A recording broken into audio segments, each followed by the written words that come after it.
নমস্কাৰ এই মুহূৰ্তত আহি পৰিছে সন্ধিয়া কেইবাটাও গুৰুত্বপূৰ্ণ খবৰ। আজি 29 মাৰ্চ অসমৰ লগতে ভাৰতৰ বিভিন্ন প্ৰান্তৰ পৰা সন্ধিয়াৰ কেইবাটাও খবৰ একেলগে যুগুতোৱা হৈছে।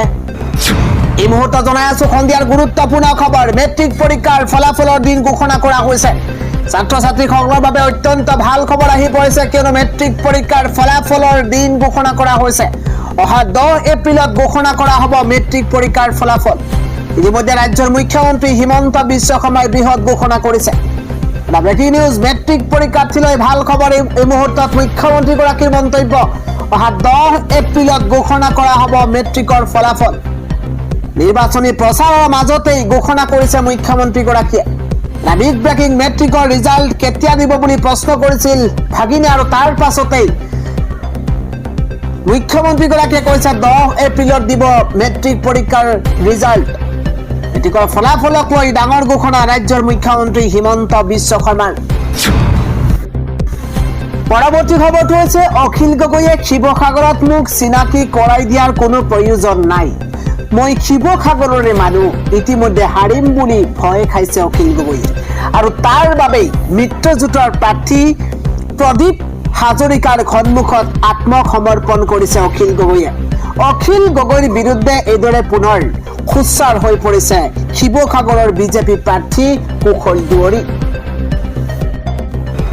আন এটা খবৰ হৈছে ভূপেন হাজৰিকাক ভাৰত ৰত্ন দিয়া সময়ত বিৰোধিতা কৰা, অসমত ছেমি কণ্ট্ৰাক্টৰ সৈতে সমালোচনা কৰা কংগ্ৰেছৰ ষ্টাৰ কেম্পেইনাৰ মল্লিকাৰ্জুন খৰ্গেক এইবাৰ উভতি ধৰিছে মুখ্যমন্ত্ৰী হিমন্ত বিশ্ব শৰ্মাই। জনাইছো পৰৱৰ্তী খবৰ, গৌৰৱ গগৈ অনুপ্ৰৱেশকাৰীৰ পক্ষত নে বিৰুদ্ধে স্পষ্ট কৰক গৌৰৱ বাবুৱে। অমিত শ্বাহৰ সক্ৰিয় নেতা। বিগ পলিটিকেল আপডেট এই মুহূৰ্তত অসমত উপস্থিত হৈয়ে গৌৰৱ গগৈক ক্ষুদ্ধাৰ সমালোচনা অমিত শ্বাহৰ। কেন্দ্ৰীয় গৃহমন্ত্ৰী অমিত শ্বাহে সমালোচনা কৰিছে, গৌৰৱ বাবাই স্পষ্ট কৰক কাৰ লগত আছে, অনুপ্ৰৱেশকাৰীৰ লগত নে অনুপ্ৰৱেশকাৰীৰ বিৰুদ্ধে। 1972 চনত নেহেৰুজীয়ে অসমক টাটা বাই বাই কৈছিল। জৱাহৰলাল জি, অসম আপোনাৰ মাটি নহয়, এয়া ভাৰত মাতাৰ অভিন্ন অংশ অসম। মোদীৰ দিনত কোনো মাই কালালে 1 ইঞ্চি মাটিও কাঢ়িব নোৱাৰে। 10 বছৰে আমি অনুপ্ৰৱেশকাৰীৰ সমস্যা ৰোধ কৰিছো, আৰু 5 বছৰ দিয়ক, বিচাৰি বিচাৰি অনুপ্ৰৱেশকাৰী খেদাম। কেৱল হিমন্ত বিশ্ব শৰ্মাক মুখ্যমন্ত্ৰী বনাবলৈ ভোট দিব নালাগে। অনুপ্ৰৱেশকাৰী মুক্ত অসম, শান্তি বিকাশৰ বাবে বিজেপিক ভোট দিয়ক, এই আহ্বান জনাইছে কেন্দ্ৰীয় গৃহমন্ত্ৰীগৰাকীয়ে। কেৱল সিমানেই নহয়, কংগ্ৰেছৰ দিনত গুলী বাৰুদ বিস্ফোৰণৰ ঘটনা ঘটিছিল। অসমৰ বহু যুৱকে প্ৰাণ হেৰুৱাবলগীয়া হৈছিল বিক্ষিপ্ত ঘটনাত। অসমৰ বহু যুৱকে প্ৰাণ হেৰুৱাইছিলে কংগ্ৰেছৰ দিনত। 10 বছৰত বিজেপিয়ে অসমত শান্তি স্থাপন কৰিছে। অসম আন্দোলন অসমৰ জনতাই পাহৰা নাই। ইমান বছৰে কংগ্ৰেছে অসমৰ শ্বহীদক সন্মান নিদিলে। হিমন্ত বিশ্ব শৰ্মা চৰকাৰে শ্বহীদ স্মাৰক স্থাপন কৰিছে। দেশজুৰি হোৱা SIRক ৰাহুল বাবা এণ্ড কোম্পানীয়ে বিৰোধ কৰিছে। গৌৰৱ গগৈক আহিলে সুধিব কিয় SIR বিৰোধ কৰে। ভোটৰ পৰা অনুপ্ৰৱেশকাৰীৰ নাম কৰ্তন কৰিব লাগে নে নালাগে। হিমন্ত বিশ্ব শৰ্মা চৰকাৰেহে শ্বহীদ স্মাৰক স্থাপন কৰিছে। এইদৰে উভতি ধৰিছে কেন্দ্ৰীয় গৃহমন্ত্ৰী অমিত শ্বাহে। অসমত উপস্থিত হৈয়ে গৌৰৱ গগৈক তীব্ৰ বাক্যবান অমিত শ্বাহৰ। আন এটা খবৰ হৈছে আমেৰিকাৰ ৰাজপথলৈ হাজাৰ বিজাৰ মানুহ। এইবাৰ ন কিংছ লিখা বেনাৰ পোষ্টাৰ লৈ ডোনাল্ড ট্ৰাম্পৰ যুদ্ধবাজ নীতি আৰু একনায়কত্ববাদৰ বিৰুদ্ধে জনতাৰ একে স্বৰে ধ্বনি দিছে। ভয়ংকৰ মূল্য বৃদ্ধি আৰু নিবনুৱা সমস্যাই গ্ৰাস কৰা আমেৰিকাক মহা বিপদৰ পৰা উদ্ধাৰৰ সলনি দেশখনৰ ধনৰ ভাণ্ডাৰ যুদ্ধত বিনিয়োগ কৰাৰ অভিযোগ উত্থাপন হৈছে। ইজৰাইলৰ সৈতে মিলি ইৰাণত লাখৰ ঘৰত শিশু হত্যাৰ বাবে ট্ৰাম্পক এই গণ প্ৰতিবাদৰ জৰিয়তে দোষী সাব্যস্ত কৰিছে স্বদেশৰ নাগৰিকে।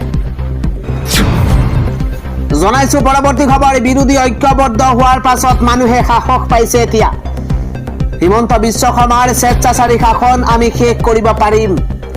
হিমন্ত বিশ্ব শৰ্মাৰ বিৰুদ্ধে সৰব হৈ পৰিছে এইবাৰ গৌৰৱ গগৈ। তিতাবৰত দলীয় প্ৰাৰ্থী প্ৰাণ কৰ্মীৰ হৈ প্ৰচাৰ চলাই এইদৰে মন্তব্য কৰিছে গৌৰৱ গগৈয়ে। গৌৰৱ গগৈয়ে কৈছে হিমন্ত বিশ্ব শৰ্মাৰ স্বেচ্ছাচাৰী শাসন আমি শেষ কৰিব পাৰিম, কিন্তু বিৰোধী ঐক্যবদ্ধ হোৱাৰ পাছত মানুহে এতিয়া সাহস পাইছে বুলি মন্তব্য গৌৰৱৰ। আন এটা পলিটিকেল খবৰ। অহা 9 এপ্ৰিলত ভ্ৰষ্টাচাৰী মাফিয়াগিৰি সিন্ডিকেট ৰাজক বিদায় দিব অসমবাসীয়ে। আওপকীয়াকৈ চৰকাৰক ক্ষুদ্ধাৰ সমালোচনা কৰিছে। বিজেপিৰ বিৰুদ্ধে বিস্ফোৰক মন্তব্য কৰিছে এগৰাকী জিতেন্দ্ৰ সিঙে। জিতেন্দ্ৰ সিঙে কৈছে অহা 9 এপ্ৰিলত অসমবাসীয়ে, অসমৰ ৰাইজে দেখুৱাব, অসমবাসীয়ে বিদায় দিব ভ্ৰষ্টাচাৰী চৰকাৰক, মাফিয়াগিৰি এইখন বিজেপি চৰকাৰক, সিন্ডিকেট ৰাজক বিদায় দিব অসমবাসীয়ে। এই মন্তব্য কৰিছে জিতেন্দ্ৰ সিঙে। আন এটা খবৰ হৈছে বিজেপিৰ প্ৰাৰ্থী, শিৱসাগৰৰ বিজেপিৰ প্ৰাৰ্থী কুশল দুৱৰীৰ বিৰুদ্ধে মহাবিস্ফোৰক অভিযোগ উত্থাপন কৰিছে বিধায়ক অখিল গগৈয়ে। অখিল গগৈয়ে কৈছে যে শিৱসাগৰত বিজেপিৰ প্ৰাৰ্থীজনে ইংৰাজীত গৰুৰ বিষয়ে ৰচনা লিখিব নোৱাৰিব। সিমানেই নহয়, বিজেপিৰ প্ৰাৰ্থীজনক লৈ সন্তুষ্ট নহয় এতিয়া ৰাইজ। অখিল গগৈয়ে কৈছে যিগৰাকী বিজেপিত প্ৰাৰ্থী দিয়া হৈছে শিৱসাগৰত, এই বিজেপিৰ প্ৰাৰ্থীগৰাকীয়ে ইংৰাজীত গৰুৰ বিষয়ে ৰচনা লিখিব নোৱাৰিব। বিজেপি প্ৰাৰ্থী কুশল দুৱৰীৰ বিৰুদ্ধে মহাবিস্ফোৰক অভিযোগ উত্থাপন কৰিছে বিধায়ক অখিল গগৈয়ে। আন এটা খবৰ হৈছে ৰকিবুল হুছেইনৰ কথা মতে ইফালে মূৰ সিফালে মূৰ কৰাটো কোনো স্বাভিমানী অসমীয়াৰ কাৰণে সম্ভৱ নহয়। ৰকিবুল হুছেইনে নেতৃত্ব দিয়া কংগ্ৰেছত যোগদান কৰিয়েই সেয়েহে শিৱসাগৰক ধুবুৰী বনাম বুলি কয়, মন্তব্য কৰিছে ভূপেন বৰাই। জনাইছো পৰৱৰ্তী খবৰ। চিবিএছইৰ অন্তৰ্গত ব্যক্তিগত বিদ্যালয়সমূহত এছাম ব্যক্তিগত প্ৰকাশকৰ পৰা দামী দামী কিতাপ কিনিবলৈ বাধ্যতামূলক কৰা আৰু এজন মাত্ৰ দোকানীৰ পৰা নিৰ্ধাৰিত কিতাপ, ইউনিফৰ্ম আদি কিনিবলৈ বাধ্য কৰা প্ৰথা বন্ধ কৰিব লাগে। সমাজবাদী পাৰ্টিৰ সাংসদ ইকৰা চৌধুৰীয়ে সংসদত উত্থাপন কৰিছে এই দাবী। পৰৱৰ্তী খবৰ। জাতিৰ জাগ্ৰত প্ৰহৰী চিতু বৰুৱাহত আকৌ জাগিছে শিৱসাগৰত। এইবাৰ ইউনুছ, তামুলী আৰু মিয়াৰ প্ৰৱেশ নিষিদ্ধ কৰিছে শিৱসাগৰত। একমাত্ৰ জাতিৰ চিন্তা পুৱাই শিৱসাগৰত হোৰ্ডিং লগাই দিছে জাতীয় সংগ্ৰামী সেনাই। আন এটা খবৰ হৈছে ঘণ্টাত প্ৰায় 70 কিলোমিটাৰ গতিবেগেৰে বলিব বতাহ। আগন্তুক 3 ঘণ্টা আপুনি সাৱধান হওক। ৱেডাৰ আপডেট এই মুহূৰ্তত জনোৱাৰ চেষ্টা কৰিছো। আগন্তুক 3 ঘণ্টালৈ সতৰ্ক হৈ থাকিবলৈ বতৰ বিজ্ঞান কেন্দ্ৰৰ তৰফৰ পৰা আহ্বান জনোৱা হৈছে। ডাঙৰ খবৰ, ঘণ্টাত প্ৰায় 70 কিলোমিটাৰ বেগেৰে আহিব প্ৰচণ্ড ধুমুহা। বতৰ বিজ্ঞান কেন্দ্ৰৰ তৰফৰ পৰা আগজাননী জাৰি কৰা হৈছে। বিগ ব্ৰেকিং 12 জিলালৈ অৰেঞ্জ এলাৰ্ট জাৰি কৰিছে বতৰ বিজ্ঞান কেন্দ্ৰই। আজি ৰাজ্যত প্ৰবল বৃষ্টিপাত, বজ্ৰপাত, ধুমুহাৰ আগজাননী IMD। কোকৰাঝাৰ, বাক্সা, শোণিতপুৰ, ওদালগুৰিত অৰেঞ্জ এলাৰ্ট জাৰি কৰা হৈছে। বৰপেটা, নলবাৰী, গোৱালপাৰাতো অৰেঞ্জ এলাৰ্ট জাৰি কৰা হৈছে। সাৱধান হৈ থাকক। আগন্তুক 3 ঘণ্টাত ৰাজ্যত প্ৰচণ্ড ধুমুহা বৰষুণ বলিব। দক্ষিণ শালমৰা, মানকাছাৰ, ধুবুৰী, চিৰাং আছে অৰেঞ্জ এলাৰ্টত। পশ্চিম কাৰ্বি আংলং, ডিমা হাছাও, কাছাৰ, হাইলাকান্দি, শ্ৰীভূমিত অৰেঞ্জ এলাৰ্ট জাৰি কৰা হৈছে। এই মুহূৰ্তত ডাঙৰ খবৰ, বৰাক উপত্যকাৰ লগতে 2 পাৰ্বত্য জিলাও অৰেঞ্জ এলাৰ্টত। ধুমুহা আৰু বজ্ৰপাতৰ সতৰ্কবাণী জাৰি কৰিছে বতৰ বিজ্ঞান কেন্দ্ৰই। মেঘালয়, অৰুণাচলতো ধুমুহা, শিলাবৃষ্টিৰ প্ৰচণ্ড বৰষুণৰ সম্ভাৱনা। পশ্চিমবংগ, ছিকিমকে ধৰি কেইবাটাও প্ৰান্তত বতৰে কাল ৰূপ ধাৰণ কৰাৰ সম্ভাৱনা। আমি জনাই আছো আন এটা পলিটিকেল ডাঙৰ খবৰ। ৰাজ্যৰ ৰাজনীতি তোলপাৰ লগোৱা মুখ্যমন্ত্ৰী হিমন্ত বিশ্ব শৰ্মা আৰু বৰুণা বদৰুদ্দিন আজমলৰ এটা মন্তব্যই ৰাজ্যৰ ৰাজনীতিত জোকাৰি গৈছে। এবাৰ আজমলে কৈছে ন্যায় নহয়, মুখ্যমন্ত্ৰীৰ কামিহাড় ভাঙি টুকুৰা টুকুৰ কৰি দিম। এক বিস্ফোৰক মন্তব্য কৰেছে মৌলানা বদউদ্দিন আজমলে। মুখ্যমন্ত্ৰীক পুনৰ ধমক। এবাৰ AIUDF প্ৰধান বদউদ্দিন আজমলৰ হাত বড়ি ভাঙি চুৰমাৰ কৰি দিয়াৰ পোনপটীয়া ধমক মুখ্যমন্ত্ৰীগৰাকীৰ। ক্ষমা কৰিব, হাত বড়ি ভাঙি চুৰমাৰ কৰি দিয়াৰ পোনপটীয়া ধমক দিছে মুখ্যমন্ত্ৰীক আজমলে। নিৰ্বাচনৰ পাছত বিধানসভালৈ আমি আহি আছো, মুখ্যমন্ত্ৰীৰ কামিহাড় ভাঙি টুকুৰা টুকুৰ কৰি দিম। মুখ্যমন্ত্ৰীৰ গলত মই উঠিম, আলী আকবৰ নজৰুলে উঠিব। মুখ্যমন্ত্ৰীৰ হাড় মূৰ ভাঙি চুৰমাৰ কৰি পেলাম, মন্তব্য কৰিছে বদৰুদ্দিন আজমলে। আগতীয়াকৈ ডাঙৰ চিকিৎসালয় সাজু কৰি ৰাখক, হেলিকপ্টাৰ নাইবা বুক কৰি ৰাখক এৰোপ্লেন। মহাবিস্ফোৰণ ঘটাইছে আজমলে। মিয়াক কোনেও কষ্ট দিব নোৱাৰে। হিমন্ত বিশ্ব শৰ্মা আল্লাহো নহয়, ভগৱানো নহয়। নিৰ্বাচনৰ সময়ত ডিঙিৰ শিৰ ফুলাই বাখন দিলে অসমীয়াই ভোট দিব। অশিক্ষিত আৰু আৱেগিক মানুহবোৰে ভোট দিব। মোৰ আশা আছে তেখেতেও এদিন মিয়া হ'ব। গৌৰৱ গগৈয়ে সাংসদবোৰ বিজেপিক উপহাৰ হিচাপে দিছে। বিজেপিৰ এটিম কংগ্ৰেছে বিজেপিক ভাল পায়। মুখ্যমন্ত্ৰীক পুনৰ ধমক দিছে বদৰুদ্দিন আজমলে। জনাইছো পৰৱৰ্তী খবৰ। উজনিত নিষিদ্ধ কৰা হৈছে ইউনুছ আৰু মিয়াৰ প্ৰৱেশ নিষিদ্ধ কৰা হৈছে। এটা বিগ ব্ৰেকিং। উজনি অসমত মিয়াৰ প্ৰৱেশ নিষিদ্ধ কৰিছে দল সংগঠনে। এটা বিগ আপডেট এই মুহূৰ্তত। ইউনুছ তামুলী আৰু মিয়াৰ প্ৰৱেশ নিষিদ্ধ উজনিত। ইউনুছ তামুলী আৰু মিয়াৰ প্ৰৱেশ নিষিদ্ধ কৰা হৈছে উজনিত। ইউনুছক যতেই দেখা যাব তাতেই কাণত ধৰাই আঁঠু কঢ়োৱা হ'ব। ইউনুছ আৰু মিয়াৰ প্ৰৱেশ নিষিদ্ধ ঘোষণাৰে ফটোৱা জাৰি কৰা হৈছে। মিয়াৰ হৈ ওকালতি কৰা কোনো লোক হাৰি যাব নোৱাৰিব। এটা গুৰুত্বপূৰ্ণ খবৰ।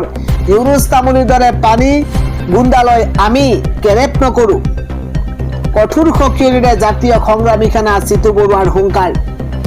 শিৱসাগৰৰ চহৰে নগৰে মিয়াৰ বিৰুদ্ধে বেনাৰ পোষ্টাৰ লগোৱা হৈছে, হৰ্ডিং লগোৱা হৈছে। যদি সাহস আছে মুখামুখি হৈ দেখুৱাক ইউনুছ তামুলীয়ে। উজনি অসমত মিয়াৰ প্ৰৱেশ নিষিদ্ধ কৰিছে দল সংগঠনে। পৰৱৰ্তী খবৰটো হৈছে জনপ্ৰতিনিধিৰ এক লাজ লগা দৃশ্য এতিয়া ভাইৰেল হৈ পৰিছে। মহিলাক আক্ৰমণৰ বাবে উদ্যত হৈ পৰিছে বদৰুদ্দিন আজমল। এটা বিগ ব্ৰেকিং। শালীনতাৰ সকলো সীমা চেৰাই গৈছে বদৰুদ্দিন আজমলে। সমাগত নিৰ্বাচনী প্ৰচাৰ চলোৱাৰ মাজতে এই ধৰণৰ এক অদ্ভুত দৃশ্য অসমৰ ৰাজনীতিকৰ লাজ লগা দৃশ্য। ৰাজহুৱাকৈ মহিলাক শাৰীৰিক আক্ৰমণৰ বাবে উদ্যত হৈ পৰিছে আজমল। সম্বৰ্ধনাৰ বাবে আগবাঢ়ি অহা মহিলাক টাৰ্গেট বদৰুদ্দিন আজমলৰ। এটা গুৰুত্বপূৰ্ণ খবৰ। ফুল গামোচা দিয়াৰ বাবে ঘোচা খুধুৱাৰ চেষ্টা আজমলৰ। মহিলাক উদ্দেশ্যি চকু ডাঙৰ কৰি চৰিত্ৰ প্ৰকাশ আজমলৰ। নিৰ্বাচনী প্ৰচাৰৰ মাজতেই অসমৰ ৰাজনীতিত এক দুৰ্ভাগ্যজনক দৃশ্য দেখিবলৈ পোৱা গৈছে। বীৰ সিং জৰুৱাত প্ৰচাৰ চলাবলৈ গৈ আজমলৰ এক নিকৃষ্ট কাণ্ড। গামোচাকো চূড়ান্ত অপমান বদৰুদ্দিন আজমলৰ। স্বাধীনতাৰ সকলো সীমা চেৰাই গৈছে বদৰুদ্দিন আজমলে। জনপ্ৰতি খবৰ। ৰাজ্যবাসীক 5টা ডাঙৰ প্ৰতিশ্ৰুতি কংগ্ৰেছৰ। সন্মুখত অসম বিধানসভা নিৰ্বাচন। এই নিৰ্বাচনৰ প্ৰতি লক্ষ্য ৰাখি দেওবাৰে ৰাজ্যবাসীক প্ৰতিশ্ৰুতি দিছে অসম প্ৰদেশ কংগ্ৰেছ কমিটিয়ে। কি 5টা প্ৰতিশ্ৰুতি প্ৰদান কৰা হৈছে জনোৱাৰ চেষ্টা কৰিছো। ৰাজ্যৰ জ্যেষ্ঠ নাগৰিকসকলক মহিলা, জুবিন গাৰ্গৰ ন্যায়, স্বাস্থ্য, ভূমি অধিকাৰক গুৰুত্ব দিছে কংগ্ৰেছে। অসম প্ৰদেশ কংগ্ৰেছে দিয়া প্ৰথমটো প্ৰতিশ্ৰুতি হৈছে ৰাজ্যৰ প্ৰতিগৰাকী মহিলাৰ বেংক একাউণ্টলৈ চৰ্তবিহীন মাহিলী ধন হস্তান্তৰ। লগতে ব্যৱসায়িক সাহায্যৰ বাবে প্ৰদান কৰা হ'ব 50,000 টকা। ইয়াৰ প্ৰথমটো প্ৰতিশ্ৰুতি কংগ্ৰেছৰ, ইয়াৰ দ্বিতীয়টো প্ৰতিশ্ৰুতি হৈছে অসমৰ জ্যেষ্ঠ নাগৰিকসকলক মাহিলী 1250 টকাৰ পেঞ্চন প্ৰদান কৰা হ'ব। আৰু ঠিক তেনেদৰেই অসমীয়াৰ হিয়াৰ আমঠু জুবিন গাৰ্গক 100 দিনৰ ভিতৰত ন্যায় প্ৰদান কৰাৰো প্ৰতিশ্ৰুতি দিছে প্ৰদেশ কংগ্ৰেছে। কেৱল সিমানেই নহয়, কংগ্ৰেছৰ তৰফৰ পৰা আৰু কোৱা হৈছে অসমবাসীৰ স্বাস্থ্যৰ ওপৰতো গুৰুত্ব আৰোপ কৰিছে কংগ্ৰেছে। ৰাজ্যৰ প্ৰতিটো পৰিয়ালৰ বাবে 25 লাখ টকাৰ নগদবিহীন স্বাস্থ্য বীমাৰ প্ৰতিশ্ৰুতি দিছে দলটোৱে। কংগ্ৰেছৰ অন্তিমটো প্ৰতিশ্ৰুতি হৈছে ভূমি অধিকাৰ। অসমৰ 10 লাখ থলুৱা লোকৰ 1 পট্টাক ন্যায়ী পট্টালৈ ৰূপান্তৰ কৰাৰ প্ৰতিশ্ৰুতি প্ৰদান কৰিছে কংগ্ৰেছে। পৰৱৰ্তী খবৰ, অসমৰ মানুহে মুখ্যমন্ত্ৰী হিমন্ত বিশ্ব শৰ্মাৰ লেতেৰা ৰাজনীতি চাব নিবিচাৰে। মন্তব্য তিতাবৰৰ গৌৰৱ গগৈ। ৰাজ্যৰ প্ৰান্তে প্ৰান্তে অব্যাহত কংগ্ৰেছৰ নিৰ্বাচনী প্ৰচাৰ। নিৰ্বাচনলৈ যিমানেই দিন চমু চাপি আহিছে, সিমানেই নিৰ্বাচনী প্ৰচাৰ অভিযান কংগ্ৰেছে তীব্ৰতৰ কৰি তুলিছে। প্ৰদেশ কংগ্ৰেছৰ সভাপতি গৌৰৱ গগৈয়ে শনিবাৰে তিতাবৰ বিধানসভা সমষ্টিৰ বিৰোধী ঐক্য সমৰ্থিত তথা কংগ্ৰেছৰ মনোনীত প্ৰাৰ্থী প্ৰাণ কুৰ্মীৰ হৈ তিতাবৰবাসী ৰাইজৰ মৰম, আশীৰ্বাদ আৰু পূৰ্ণ সমৰ্থন বিচাৰি কেইবাখনো নিৰ্বাচনী সভাত অংশগ্ৰহণ কৰিছে। গগৈয়ে কয় যে গুৰুজনৰ আদৰ্শৰে প্ৰভাৱিত চাহ জনগোষ্ঠীৰ এজন সমাজসেৱক, পৰিশ্ৰমী আৰু জ্যেষ্ঠ কংগ্ৰেছ নেতাক এইবাৰ কংগ্ৰেছ দলে তিতাবৰৰ প্ৰাৰ্থিত্ব প্ৰদান কৰিছে। এয়াই কেৱল এজন প্ৰাৰ্থীৰ প্ৰতি সমৰ্থন নহয়, ই হৈছে চাহ জনগোষ্ঠীৰ মৰ্যাদা, অধিকাৰ আৰু উন্নয়নৰ যুঁজৰ প্ৰতি এক সন্মান।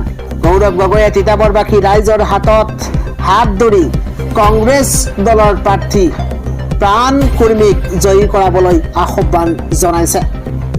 গগৈয়ে কয় যে এইবাৰ অসমৰ ৰাইজে হিমন্ত বিশ্ব শৰ্মাৰ একনায়কত্ববাদী চৰকাৰখনৰ পৰা পৰিত্ৰাণ বিচাৰিছে।